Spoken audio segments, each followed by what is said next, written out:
Hi, everyone. Welcome to the DEI and Metadata Networking Group meeting. It's February 23rd, and this is our first meeting of 2023.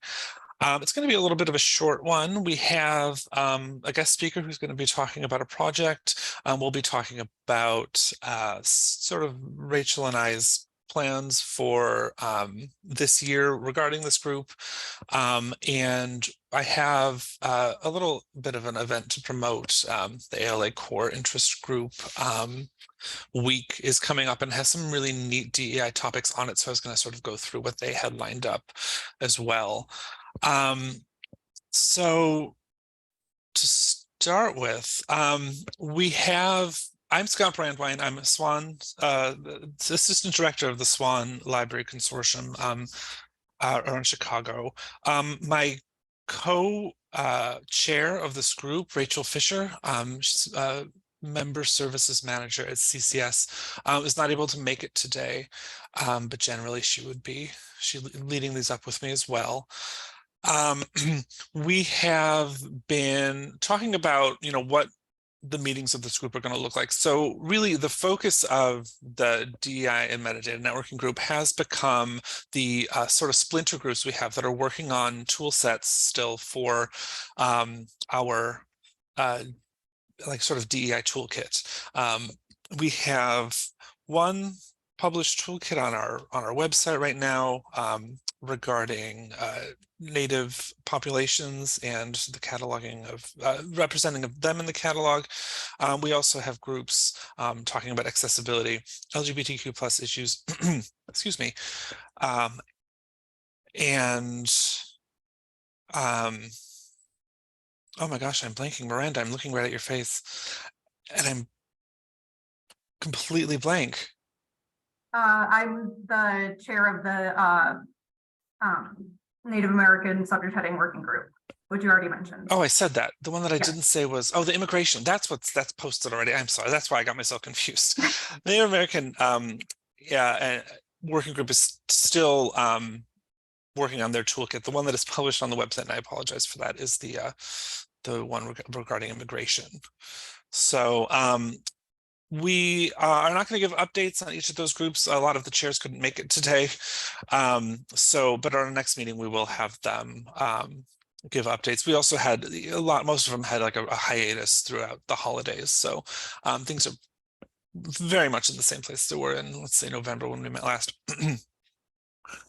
So in terms of meetings for this year, we're going to have 3 more. We're looking at doing a quarterly schedule. We don't have them on the calendar yet because we want to have them focused on a speaker or somebody just sharing a project or something that they are doing at either at their home library or with an organization in order to give folks options for scheduling. We're keeping that open at the moment, but we are aiming for a quarterly schedule. So May would be our next meeting to look for, and we'll keep it around this afternoon time, around an hour long. So that's sort of the gist of where we are right now. And we will try to give a little more notice on the next meeting. This one kind of sneaked up on us along with the new year. So without further ado, I do want to turn it over to Megan O'Keefe from the Algonquin Area Public Library. She's going to be talking about a reclassification project that she's been working on, and the name of her presentation is Removing Bias and Barriers from Your Cataloging. So Megan, I'm going to stop sharing and let you go ahead and take over the screen. Okay, thank you so much, Scott, and thank you everyone for having me today. Just going to put my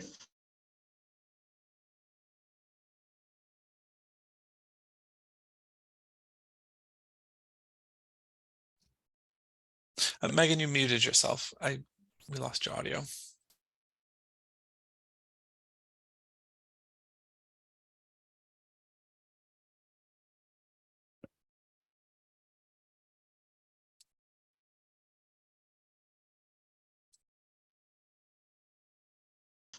Okay, there it goes. Sorry, it wasn't giving me the option to unmute until you prompted. Until I gave that to you. Bizarre. All right. Okay. So can everyone see the slides still? Yeah. Okay, great. So Thank you all for having me. I'm going to talk about a project that I actually did when I was at the River Forest Public Library, and we've been implementing it here. I'm now at the Algonquin Area Public Library District. What's nice about that, I think, is that it showcases that a project like this works at small libraries and larger libraries. So hopefully it could apply to anyone, no matter what library you're at here. But I noticed over the years that there are many quirks to the Dewey Decimal System, which I'm sure everyone is pretty familiar with. But some of them jumped out at me as being issues with the history books that were not cataloged in the history section. And to me, it really was showcasing some inequities in how things were cataloged. That really bothered me. So this is a sampling of some titles that were all in the 300s originally. Which, as I'm sure most of you know, is really focused on the social sciences. These are history books. In fact, many of them even say history in the title, sometimes more than once. I mean, there's the, eyewitness history, there's the women's history in America, all kinds of different titles here that are clearly history books. So why aren't they in the 900s with the other history books? And there, you might notice there's kind of a trend here on what is being left out of the history section. It often is women's history, Black history, LGBTQ plus history, immigrant history, really any non-Western history is all sort of being put in another section instead of being in the history section within the Dewey Decimal System.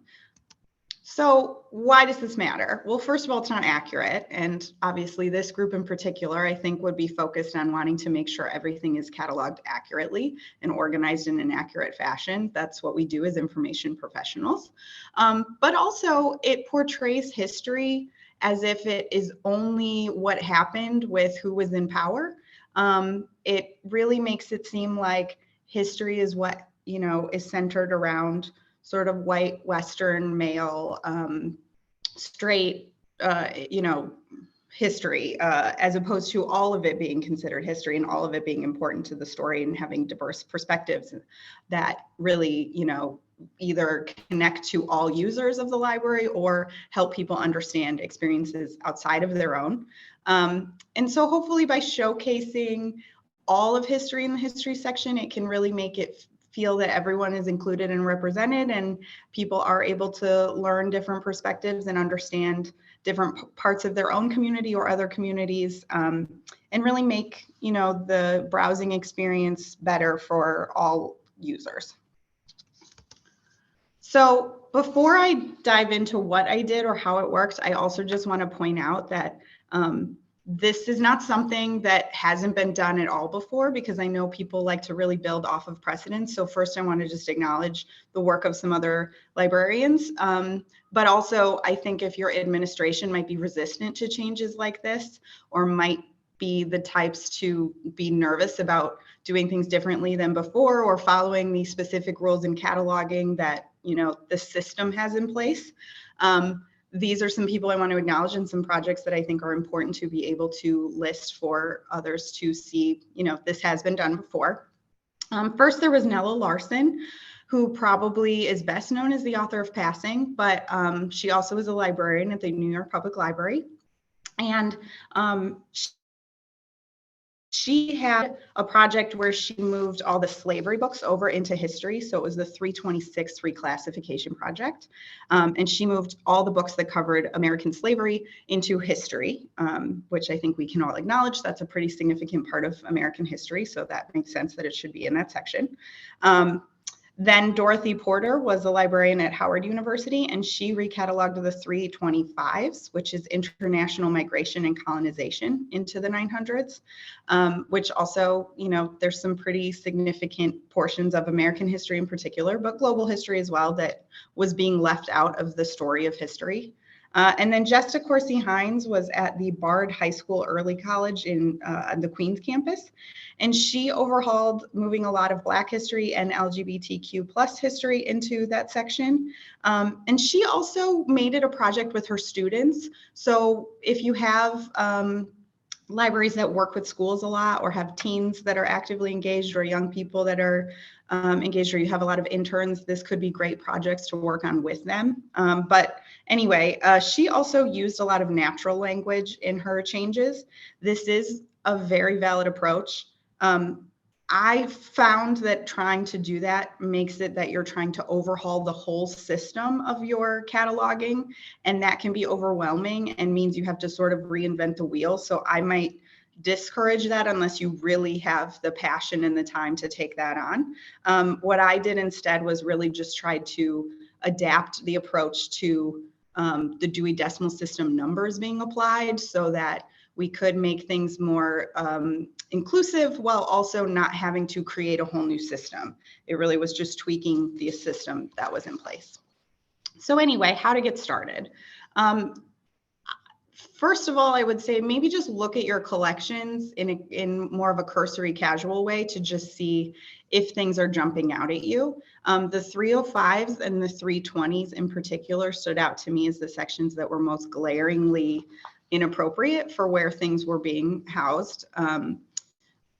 You might find that those sections are really big at your library or small, and see, that kind of gives you a chance to grapple with how big of a project this might be and how important it is. If you have a library where your users are interested in and reading a lot about different parts of, history that applies to non-white Western history, then, it probably is important to put it in a section where it shows that it's being included and valued, appropriately. Or if it's in one where you don't have a lot there, it also is a chance to know, oh, maybe we should flesh out this area of the collection too.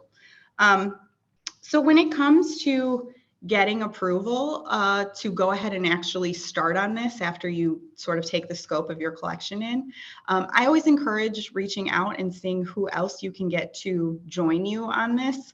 I think the more people that you have sort of engaged with it with you, it makes it easier to do the project, but it also makes it easier to explain and to just get people excited about, especially when you're trying to get administration to approve, or if you have patrons being curious about what's going on and why it's happening. If more people understand the issue, then the more people are able to explain it and advocate for it and hopefully help with it. So you want to be prepared to explain why it matters, what exactly you're wanting to change, what type of timeline and work that would take, all the normal things that you would do. I would recommend not going any higher than you need to get permission to do this. For example, at my library, I got approval from management and administration, but we didn't go to the board about it. It wasn't an official policy change. It was just changing our practices and approach to it. I did write a proposal. And so this is a sample proposal. I'm sure it's pretty hard to read in this slide. If anyone wants a copy of it, feel free to email me. My email will be listed at the end and I can send it to you. But it basically just goes over, what we're talking about here, why it matters, what the problem is, and what we were proposing doing, and who was going to work on it, and what exactly it would be. So if that would help anyone get started, I'm happy to share that so that anyone can use it. So then I started with an audit. And I did this digitally to begin with. And so I just ran a full shelf list of the entire 300s collection and built a spreadsheet to be able to kind of categorize things digitally into items to consider moving or leave things out from that, so that I could move items that I wanted to consider into the second tab on the sheet, and then just leave the items that seemed to make sense where they were. They could just stay where they are. And I just moved line by line, just looking at titles, basically. If I wasn't sure exactly what something was, or if it might make sense to move or not, I just put it in the items for consideration section, because I found if you're taking more than a few minutes trying to decide something, it's going to be so much easier when you have the item in hand to really look at what it is, what the item is really about, what the core focus of that book is. Any arguments it's making, things like what exactly it's covering, and how it's just so much easier when you have the book in hand. So I really tried not to waste too much time getting bogged down, at the digital audit phase. If you're not sure, I say throw it in the items for consideration sheet and just keep it moving. So then once you do that, you're going to move into the actual phase where you're kind of hands-on. And at this point, you will start pulling things to move. This part of the process stopped being like step 1, step 2, step 3, and turned into taking a cart of items at a time, or however much you're pulling at a time, and working through the rest of the process with that cart and moving on. Because I found if I then was going to sort everything and catalog it, and then it didn't make sense to take the books out, put them back on the shelf, and move them back and forth a bunch of times. Once I pulled the books to the side, then I wanted to kind of take them through the end of the process as I was going before pulling the next cartload of materials and working through them. I would say also, as you're doing this, build in as many review phases as you would like. I had other people who had access to my spreadsheets as I was going, with sections where they could make notes, where they could see my notes and add notes of their own. Or if they wanted to look through items as they were in my desk, they had access to it. If I had any questions, I could discuss things with people. But there were many phases where I could review things with people either as needed, or where they had access to review things with me and just make sure the process was really moving along in a way we were all happy with. So this is just a sample audit spreadsheet, and you don't have to do it exactly this way, but this is just kind of to showcase what I'm talking about. So that first tab you can see is just the full shelf list of what was being considered. It was obviously much longer than the screen grab there, but and then the second tab was just you know, things to consider moving, and then there was a third tab for when things were being moved, and all, you know, and then I would kind of just mark in there if something was being discarded, moved, if it stayed where it was. And then I could see if there was nothing in the final verdict, that meant it probably wasn't on the shelf. So then I knew to place a hold on it so that it would eventually come to me, and I would go through every single item that was being considered and make sure I didn't miss anything. So, you know, like I said, I would kind of move through this phase as I had the things in hand. So when I had a cart full of things, I basically put things in 3 piles. I determined which books were just going to be discarded. This is a great time to weed the collection if you maybe haven't had a chance to really dive in on that. And you will probably find some titles that are maybe a little offensive. I remember one in particular that was, you know, like Noble Savages or something. So there might be some hidden things in your collection that, you know, you might not be aware of what exactly is there. And this is a great chance to go through it, make sure the collection is really what you want it to be and represent for your community, and also to make sure things are in good condition and not dated, and, you know, all of the different reasons that we weed things. This is a good time to do that anyway. And then, you know, you can decide where you want to move things and what you want to keep. So anything that was being discarded, I just did that first to clear it out of the way. That was a quick and easy thing to move along. Anything that was staying in its place, I just kind of got back out to the shelf pretty quickly to, again, get it out of my way, and there was nothing needing to be done. So they just went back to where they went. And then noted it, like I said, in that spreadsheet, so I could track what I did and make sure I knew I had already considered that item and got it back to where it went. And then I kind of dove into the piles of what was being moved, and I would come up with my new call numbers to what was being moved.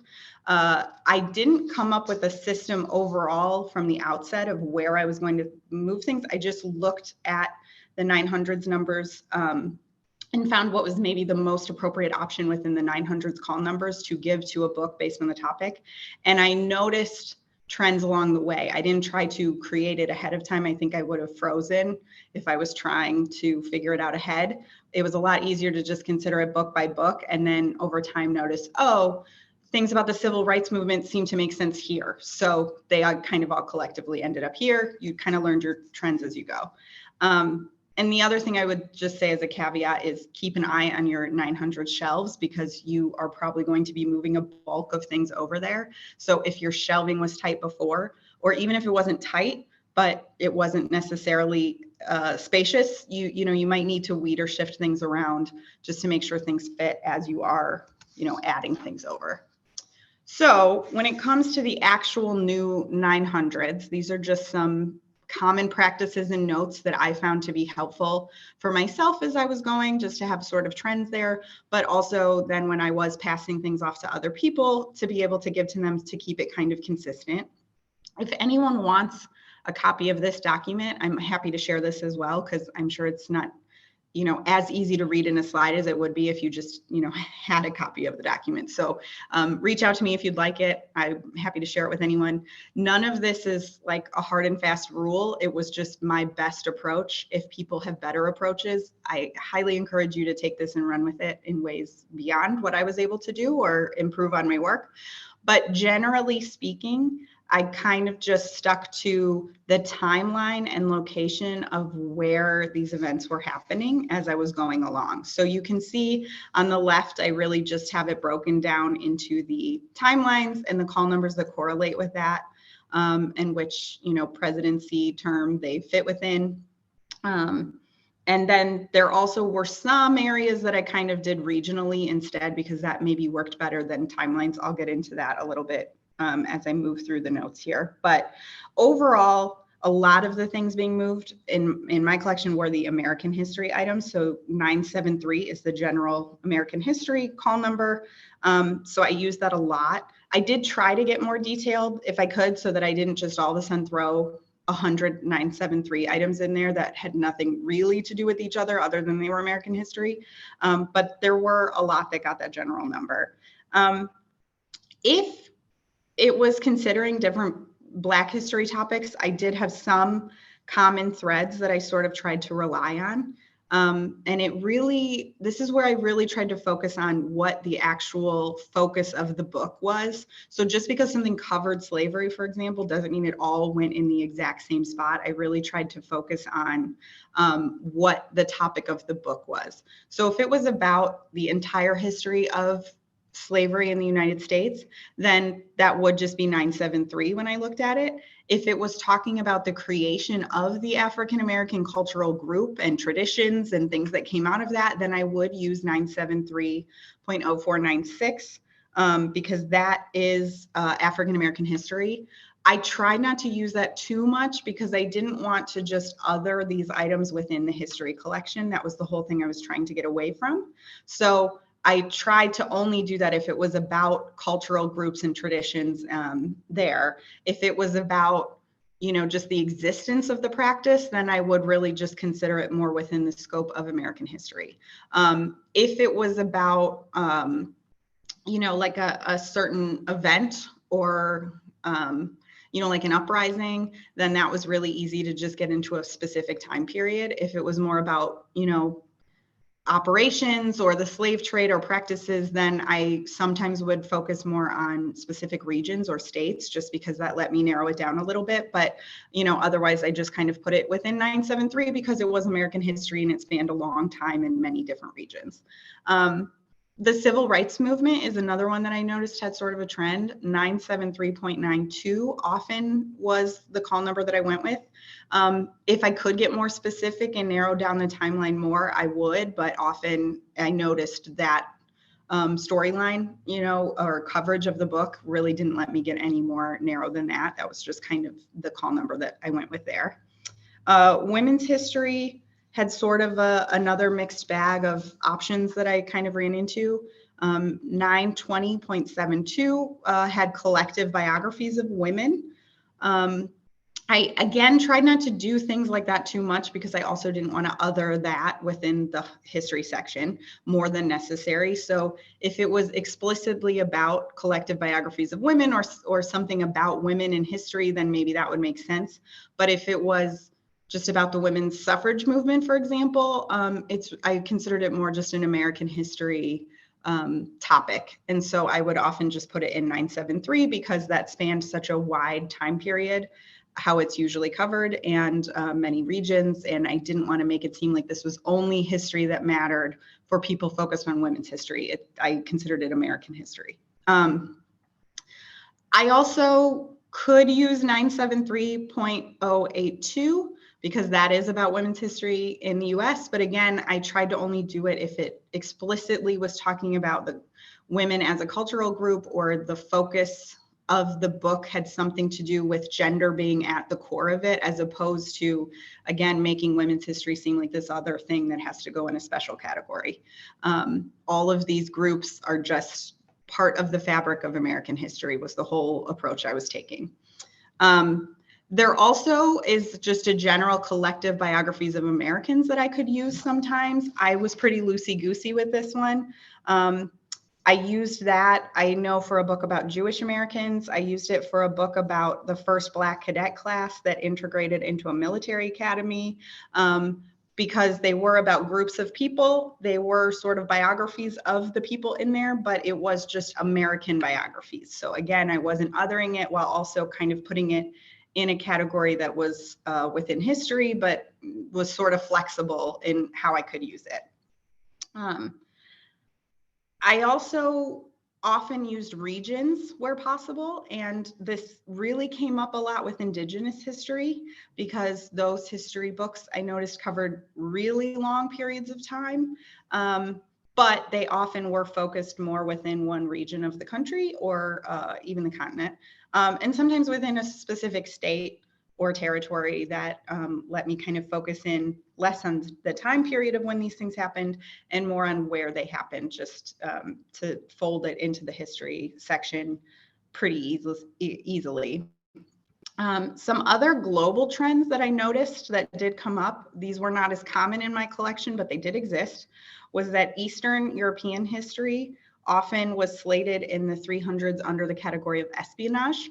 I'm not sure why it would lean into that instead of just the book as history. So I really tried to, was this really a book about espionage, or is this about global and international relations in an Eastern European country and it's giving me historical context to everything around it? Then I would consider it a global history book. The same thing happened with Middle Eastern history a lot. I noticed those were often put in international relations, which again, like, it just depended on what the book was about. So if the book was about international relations between Afghanistan and the United States, great, then it can stay there. If it really was about a history of Afghanistan and it talks about a certain military operation or war that was going on and the history of the country to give context to it, then that's a history book. So I would move it over.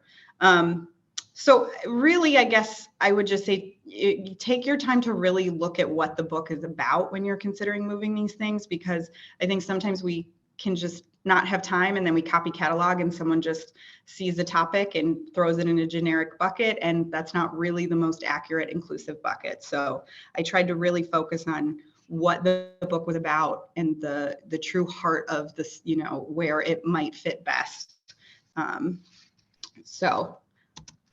Then when you're moving things, I would also put the new call number in.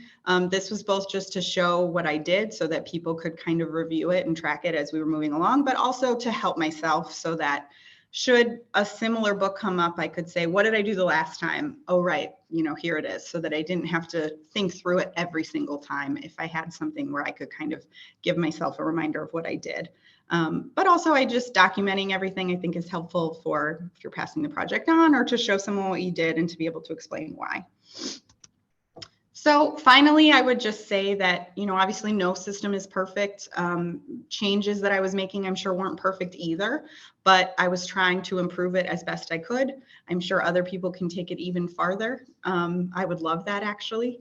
And I would also say, you know, again, while you might not need explicit approval, or while you might need approval from your managers, you don't need to wait for the official system to change to start changing your approach to it at your own library to consider DEI topics within your cataloging.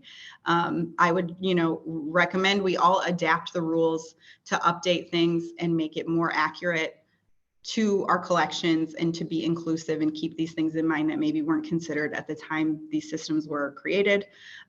We have already adapted things to create room for new technology, new careers.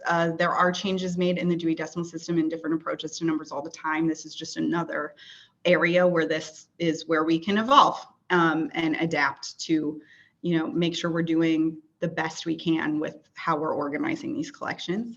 And I just want to reiterate, this was done mostly by one person at a small library originally with some help. This has been applied at other libraries much bigger in different teams. So I think this works in all different size libraries and with many different types of collections and communities. So I hope that this was helpful. If you have any questions or anything, feel free to reach out. That is my email address and my direct line. I am far faster at replying to emails than phone calls and messages, just because I'm not often at my desk. But I will try to get back to everyone as quickly as I can if you have any questions or want to have any documents or anything. And I hope this was helpful, and I hope, any of you who might be interested in doing this have good luck with your projects, and maybe even find some better approaches than I was able to. Thanks, Megan. I really appreciate you going over that. Do we have any questions now for Megan? I know I actually wrote down a couple myself. Yeah, I have a go ahead. question. Mhm. Did you find any instances where you're maybe moving things out of history into the 300s? I'm thinking, because I'm the chair of the Native American History Group, did you ever find books that are about like the practices of those communities today in the history section, and then move them to like the celebrations area of the 300s? Is that something you came across at all? I did not in my collection, but I will be honest, that library didn't have a huge amount in those topics. So I think in different collections in different communities, I could absolutely see that being the case. I have had some people mention to me that they've done that when they applied sort of this approach to their libraries. So I think the more I dig into any project like this with DEI and consider like what actually makes the most sense, sometimes, you plan to move something into an area, and if you find along the way that maybe something else should move out of it, then I fully encourage it. I did not come across that personally, but I think in a different collection, in a different community, it would have been likely. And, it's the same overall, I guess, argument that I'm making is consider what the book is actually about. If it's about celebrations and practices and present day traditions, then yeah, that's not necessarily a history book. It is, it does make sense for it to be in a social sciences area. The same thing is true of if I was looking at a book and it was like, if the book was about Stonewall, it makes sense to me that it's in a history collection. If it's about the history of legal battles and, is it talking about the argument of the legal battle where it does make sense to stay in the law section, or is it about the history of changes in laws over time in the country? Then that feels more like history. If a book is about the concept of gender, it makes sense to stay in the 300s. If it's about historical things that happened that involved people of different genders, then it's history. So it really is just about taking the time to really think about what the book is about and finding where it is most appropriate to put it, I think. Thank you. I thought your presentation was very interesting, and you've given me a lot of ideas. So thank you. Oh, great. Thank you. Sort of building on Miranda's question about moving things out of where you were putting things, you had mentioned that you found pockets in the 900s that othered certain groups. Do you have plans to audit those particular ranges or go through your 900s at all to see what else has been there? I mostly just was trying to avoid putting that practice in place. I know it can be really easy to sometimes want to get so accurate with our call numbers, which is a great instinct, that we want to be the most accurate and get sometimes get the longer call number feels better because it's the most accurate thing we can do. But I just wanted to make sure, my whole approach was trying to make sure that I didn't say, okay, these are these other things that you only have to pay attention to if you're interested in these other topics, like gender or like different racial groups or different things. But if I move it over to history to say, oh no, this is American history too, and it should be something that all American history fans look into, if I then create a pocket within it that, to try to be the most accurate and group it together, then I didn't want to accidentally create this other section within the history section. Mm-hmm. So it wasn't so much that I had to change things out of those call numbers. It was just that when I was moving things from the 300s into the 900s, I wanted to make sure not to get so specific in the topic that I just created the same problem in a new space. Sure. My other question is, it sounds like a lot of your sort of technique grew organically as you were examining your collection, but I just wanted to know if you also came into this with any amount of subject matter expertise, or if you did consult anybody with subject matter expertise along the way. I really did not consider myself an expert on any of this. In fact, I'll be honest, I hated cataloging class in grad school. I never thought this would be a lane I fell into. It just was something that I noticed when working with the collections as a selector, and just as someone doing reference work on the desk and bringing people to different areas, that things were not making sense to me and they were feeling problematic. And so as I was starting to dive into it and explore it, and as I was in charge of these collections, and at my library, the selectors did have to create the call numbers. Often it was a lot of copy cataloging just because it was a small staff and people were busy. But as I was looking into it and it was bothering me, and then I was trying to explore different approaches, I did just kind of organically create these practices. I have full confidence that someone who has more subject expertise and who really, this is really more of their niche, can probably take what I did and run with it in a new way. So maybe, you know, it's more of just thinking about it differently. And then someone who has more expertise and has a further knowledge on these topics might be able to actually like dig into it even better and improve on what I came up with. Sure. Cool. Anything else from the group? Oh, I haven't been monitoring the chat. We do have something there. Oh, a thank you from Elizabeth. Oh, thank you, Elizabeth.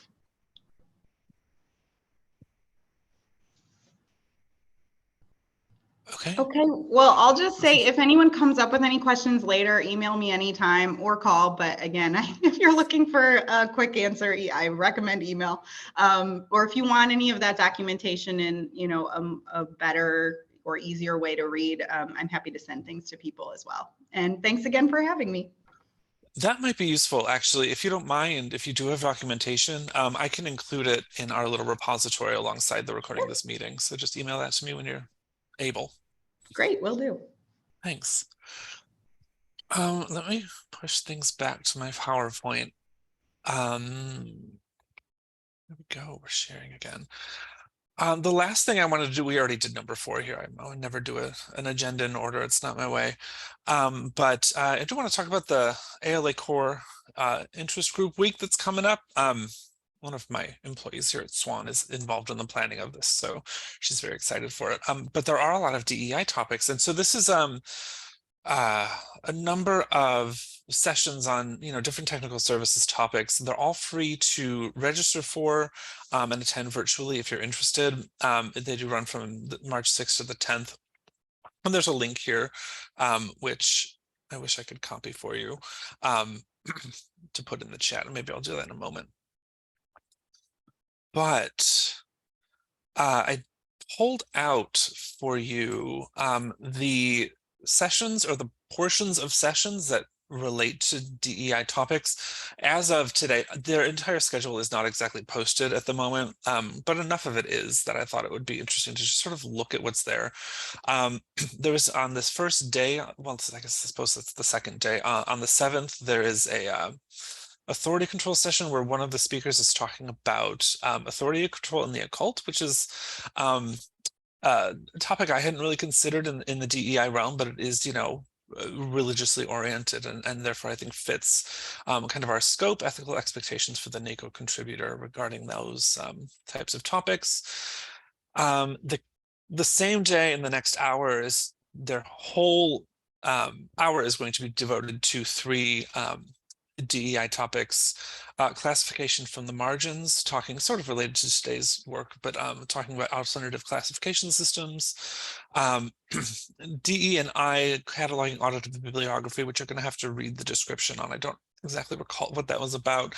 And then critical cataloging and critical race theory is presented by Karen Snow and Anthony Dumber. I did want to emphasize that since they are our Illinois colleagues from Dominican University.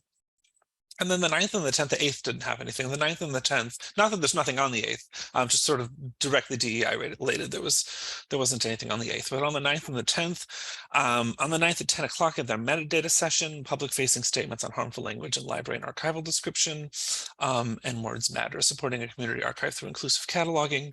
And then on the 10th at 2 in the afternoon, LGBTQ plus identities, language in the library catalog. Again, Karen Snow, along with a couple of other presenters, are going to be talking about that, and culturally rich name authority records and RDA for Puerto Rican artists, and that's being published, presented by a librarian in Puerto Rico.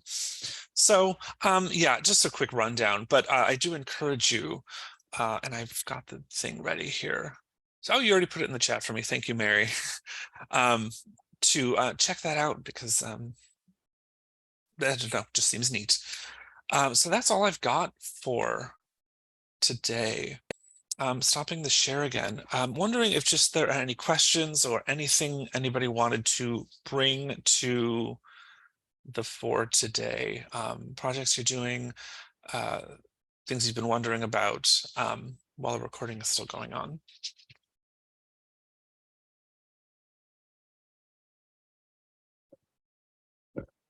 Okay. If not, no, that's good. We're at 45 minutes. I can give you a little bit of your afternoon back. Thanks for joining us. Thank you so much, Megan, for that presentation. Look out for, we'll make the recording of this meeting available along with anything that Megan's able to send me in terms of her documentation. Excuse me. And then Rachel and I put our heads together for what our end of May-ish meeting will look like. And yeah, that's all I've got. Thanks so much for joining us, and take care. Bye-bye.